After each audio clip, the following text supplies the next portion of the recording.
Ces jeunes enregistrent un hymne en luo, la langue parlée par l'ethnie du même nom dans l'ouest du Kenya. Ils appartiennent à une communauté de 8 familles amish ménonites qui vivent à Kisumu.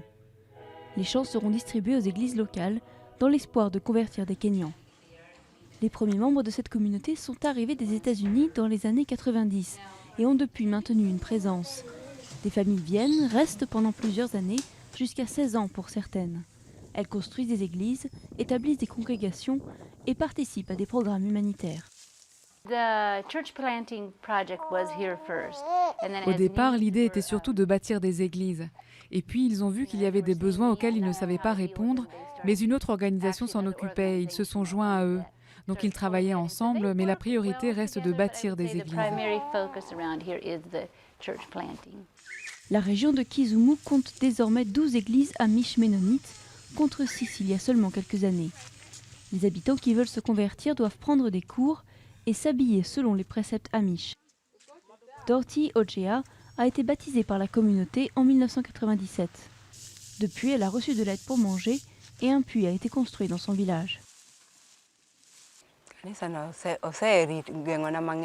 L'église m'a protégée de beaucoup de choses. Et ce qu'on apprend là-bas, c'est vraiment bien.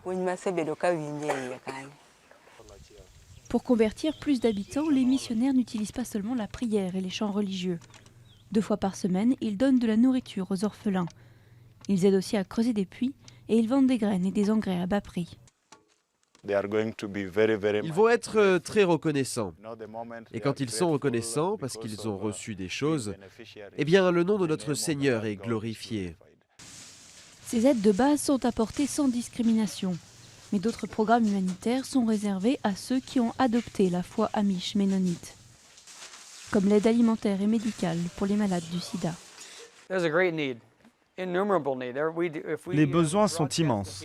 Si on faisait savoir qu'on fournit de l'aide, on serait noyé sous les demandes. On ne peut pas aider tout le monde.